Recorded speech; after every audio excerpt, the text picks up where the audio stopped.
3. Assalamualaikum warahmatullahi wabarakatuh.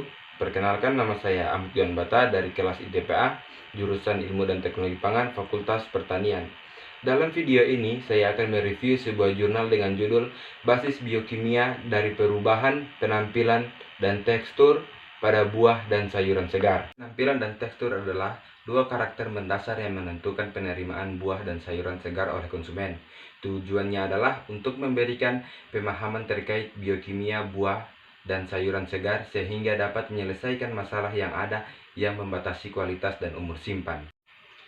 Faktor pertama adalah penampilan. Perubahan umum yang terjadi pada penampilan pada buah dan sayuran segar yang baru dipotong terbagi menjadi 6. Yang pertama, tepi kecoklatan. Yang kedua, reaksi kecoklatan. Yang ketiga, perubahan warna melibatkan degradasi klorofil.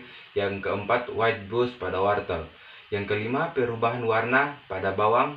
Yang keenam, coklat sekunder pada apel. Tepi kecoklatan. Tepi kecoklatan adalah masalah khusus pada buah dengan daging putih seperti apel dan pir, tetapi juga merupakan faktor dalam banyak produk buah dan sayuran segar lainnya. Pencoklatan enzimatis merupakan reaksi pencoklatan utama yang dapat mempengaruhi mutu dari buah dan sayur. Jika buah ataupun sayuran kontak dengan udara menghasilkan warna coklat, ini terjadi karena adanya enzim dapat kontak dengan substratnya. Peristiwa awal dalam proses browning oksidatif harus berupa pemecahan membran di dalam sel-sel jaringan tanaman. Gambar berikut memberikan beberapa detail sambungan dengan pelakonnya, senyawa fenolik dan enzim yang berinteraksi dengannya sehingga menyebabkan kecoklatan. Yang berikut, reaksi kecoklatan. Reaksi pencoklatan umumnya dianggap terjadi akibat adanya interaksi langsung polifenol oksidase pada polifenol. Buah setelah dikupas menjadi coklat disebabkan oleh aktivitas enzim polifenol oksidase yang dengan bantuan oksigen akan mengubah gugus monofenol menjadi O-hidrogen fenol, yang selanjutnya diubah lagi menjadi okoinon. Penyebab dari pencoklatan enzimatif yang terjadi sesaat setelah buah dipotong adalah reaksi oksidasi.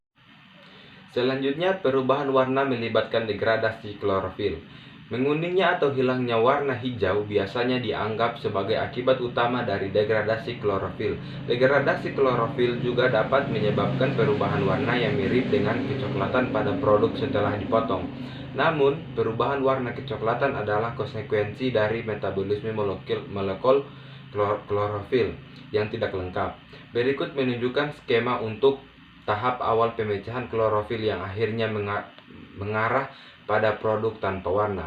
Dalam skema ini, magnesium deklatase bertindak langsung pada molekul klorofil untuk menghasilkan piofitin yang berwarna coklat, dan ini dapat dikonversikan menjadi fosforbit melalui aktivitas klorofinase. Hal ini kemudian dikonversikan menjadi produk tidak berwarna yang akhirnya diangkat ke fukola untuk penyimpanan.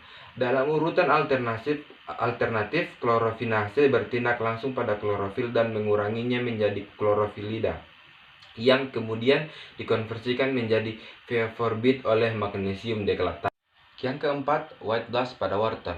Wortel yang dikupas dan dipotong akan mengalami perubahan warna yang disebut dengan white blast, yang terjadi sebagai akibat dari kerusakan dinding sel pada proses atau pemotongan tepi, hingga kondisi pengeringan film ini berkembang ketika wortel terpapar ke atmosfer dan lapisan luar wortel menjadi kering.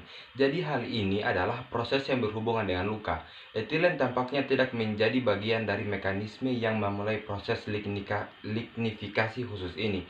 Penggunaan alat pemotongan tajam yang akan mengurangi respon luka akumulasi lignin.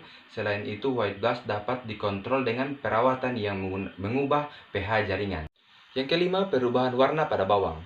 Bawang putih, dan bawang perai bisa mengalami perubahan warna merah muda, merah, hijau, biru, dan biru sebagai akibat dari gangguan sel operasi pemotongan atau penanganan menyebabkan kerusakan jaringan yang signifikan sehingga dapat terjadi perubahan warna. Yang keenam, coklat sekunder pada apel. Browning sekunder baru-baru ini telah didefinisikan sebagai batasan kualitas pada apel yang baru dipotong. Hal ini dapat dibedakan dari kecoklatan pada ujung dengan dua cara. Yang pertama, kecoklatan sekunder dilokalkan di alam sebagai lawan dari sifat difusi dari kecoklatan potongan tepi. Yang kedua, waktu terjadinya. Pemotongan tepi terjadi dalam beberapa jam setelah pemotongan, sedangkan kecoklatan sekunder mulai muncul dalam buah segar setiap saat antara 1 dan 3 minggu dalam penyimpanan. Waktu terjadinya kecoklatan sekunder tergantung pada penyimpanan produk. Faktor yang kedua yaitu tekstur. Terdapat berbagai macam tekstur seperti kerenyahan, kekerasan, dan ukuran. Ada dua faktor yang paling mempengaruhi kualitas dari buah sayuran, yaitu ketegasan dan kesegaran. Tidak seperti sayuran, batang, akar, umbi, daun, sel-sel daging buah yang masak umumnya relatif lemah. Juga tidak seperti sayuran, dinding sel buah mengalami degradasi alami selama pematangan buah, sehingga mengurangi kekencangan di dinding sel dan adhesi antar sel. Hal ini salah satu faktor yang dapat mengubah tekstur makanan karena tekstur akan berubah pada saat penuaan. Faktor-faktor yang pengaruh tekstur dapat berubah secara substansial baik sebelum atau sesudah panen. Karena perubahan ukuran sel, adhesi antar sel, konversi pati atau gula, kehilangan air, komposisi dinding sel, dan kekuatan dinding sel. Perubahan-perubahan tekstur yang terjadi yaitu sebagai berikut. Yang pertama, hilangnya kualitas tekstur pada pematangan seluruh buah. Banyak perubahan yang terjadi pada buah segar setelah matang. Hal ini mempengaruhi tekstur yang mengarah pada pelunakan, dikombinasikan atau dipengaruhi oleh efek dari pemotongan dan luka jaringan. Yang kedua, hilangnya kualitas tekstur pada potongan baru. Tekstur jaringan, buah, atau sayuran merupakan gabungan dari banyak faktor. Beberapa di antaranya bersifat genetik, beberapa lingkungan, dan beberapa karena penanganan dan penyimpanan pasca panen. Kematangan pada saat pemrosesan sangat mempengaruhi umur simpan produk, terutama untuk buah karena selama pemasakan mereka menjadi lebih lunak dan rentan terhadap kerusakan. Untuk sayuran, kesegaran pada saat pengolahan sangat mempengaruhi umur simpan. Demikian yang dapat saya sampaikan dari review jurnal mengenai basis biokimia dari perubahan penampilan dan tekstur pada buah dan sayuran segar.